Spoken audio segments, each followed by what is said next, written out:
Hello friends, माझ्या new ब्लॉगमध्ये तुमचं सर्वांचं स्वागत आहे। आज आपण बघणार आहोत पनीर चिलीची रेसिपी घरच्या घरी थोडक्या साहित्यामध्ये।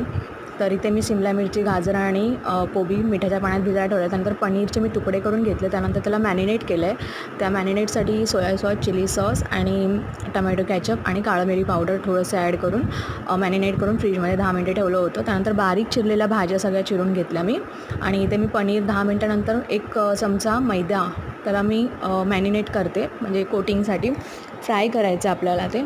तर मी जास्त हाताने मिक्स नाही केले, चमच्याने थोडं हलकंसं मिक्स केलं। त्यानंतर मी पनीर सर्व इथे फ्राय करून घेते आणि जे मैद्याचं कोटिंग राहिलं आहे थोडंसं मॅरिनेटचं, तर त्याच्यामध्ये थोडं पाणी घालून आपल्याला ते मिक्स करून घ्यायचं। एकच पळी पाणी घालायचं आहे, तर हे मिक्स करून घ्यायचं आहे। आज संडे आहे, तर माझ्या मिस्टरांना पनीर चिली खायचं खूप इच्छा झाली होती, काहीतरी वेगळं। आता मी ते पनीर फ्राय करून घेतलं आहे आणि ते एक उभा चिरलेला कांदा त्याच्यामध्ये ॲड करते तेलामध्ये, तो नरम करून घ्यायचा। त्यानंतर सगळ्या भाज्या आपल्याला याच्यामध्ये घालून शिजवून घ्यायचं आहे। इथे मी आलं लसूणची 1 चमचा पेस्ट ॲड केली आहे। त्यानंतर या सर्व भाज्या ह्याच्यामध्ये मी ॲड करणार आहे आणि चांगलं परतवून घेणार आहे, नरम करून घेणार आहे। माझ्या चॅनलला लाईक, शेअर, सबस्क्राईब करायला विसरू नका। जास्तीत जास्त लाईक, शेअर, सबस्क्राईब करा।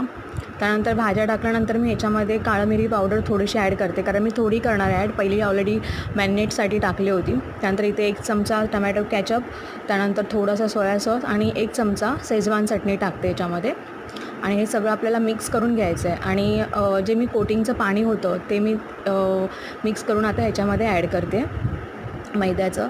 आपल्याला दुसरं याच्यामध्ये कॉर्नफ्लॉवर वगैरे काही ॲड करायचं नाही आहे एकदम। आणि पनीर जो फ्राय केला होता तो आता ह्याच्यामध्ये मी मिक्स करते। तर 1 नंबर टेस्ट होती आणि मलाही माहीत नव्हतं की एवढ्या थोडक्या साहित्यामध्ये एवढं चांगली पनीर चिली बनवू शकते। सो तुम्हीही नक्की ट्राय करा, तुम्हालाही खूप आवडेल। आणि मला लाईक, शेअर, सबस्क्राईब करा आणि कमेंट्समध्ये कळवा।